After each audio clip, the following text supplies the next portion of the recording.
खट्टा खाने वाली चुड़ैल। राधिका मौसी से तेज निकली और राधिका मौसी के उससे पकड़ने के पहले ही वो भाग खड़ी हुई। जरूर बहू पे साया है उस चुड़ैल का, तभी तो श्रवण के कमरे में गई है। और अगली सुबह राधिका मौसी पिछली रात हुए हमले में किन चीजों का नुकसान हुआ उसका हिसाब लगा रही थी। उनके खेमे से एक आम के अचार की शीशी भी गायब हो चुकी थी और वो इमली भी जो कल श्रवण लेकर आया था। राधिका मौसी इस बारे में सोच ही रही थी कि श्रवण जल्दी से रसोड़े में आकर दवाइयों की पोटली ढूंढने लगता है। अरे बेटा, क्या हो गया? अब माँ, वो काजल की तबीयत खराब है, बहुत घबराहट हो रही है उसे। हे भगवान, मैंने पहले ही कहा था कि तांत्रिक को बुला लेते हैं, पर नहीं। अब देखो, उस चुड़ैल ने काजल को अपने वश में करना शुरू भी कर दिया है। हालांकि श्रवण भूतों में विश्वास नहीं करता था, पर अब वो भी डर जाता है और राजी हो जाता है एक तांत्रिक को बुलाने के लिए। कुछ ही घंटों में तांत्रिक आ जाते हैं और राधिका मौसी तांत्रिक जी को सब बता देती है।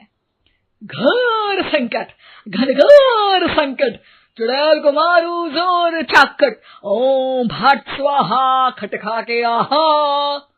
अरे ये क्या मंत्र है? मेरे खुद के ओरिजिनल मंत्र है, कल रात को ही लिखे हैं। अच्छे लगे तो दाद चाहूंगा। एक और मंत्र सुनो। अर्ज किया है आब्राकडाब्रा, दिल्ली बम्बई आगरा, चंदा मामा सोवरले सुरन मामू जारा। ये मंत्र है? अरे कोई चालीसा वालीसा पढ़ो ना। वक्त कम है, 40 नहीं पड़ेंगे, 20-25 में काम चलाना पड़ेगा। अलग निरंजन जाके लंदन, मुफ्त का मंजान घिस मेरे नंदन। अरे जल्दी करो तांत्रिक जी, जल्दी करो। तांत्रिक अपने उल झलूल मंत्र पढ़ने लगता है। श्रवण को तांत्रिक पे शक होता है। वो अपने एक डॉक्टर दोस्त को कॉल कर देता है ताकि कोई अनहोनी हो तो इमरजेंसी में चीजें मैनेज हो जाए। तांत्रिक धुनी रमाता है, जिसकी वजह से कमरे में काफी धुआं हो जाता है और जिसकी वजह से बहू की घबराहट बढ़ जाती है। अब भागेगी चुड़ैल। हाँ। बहू खांसते हुए धुएं से बचने के लिए बाहर चली जाती है। अरे भाग रही है, भाग रही है। पीछे पीछे श्रवण भी जाता है। बहू एक सोफे पर बैठ जाती है। तभी डॉक्टर दोस्त आ जाते हैं और श्रवण को पानी लाने के लिए कहते हैं। थोड़े चेकअप के बाद डॉक्टर कहते हैं, मेरे हिसाब से जाप का काम पूरा हो गया है। क्या मतलब?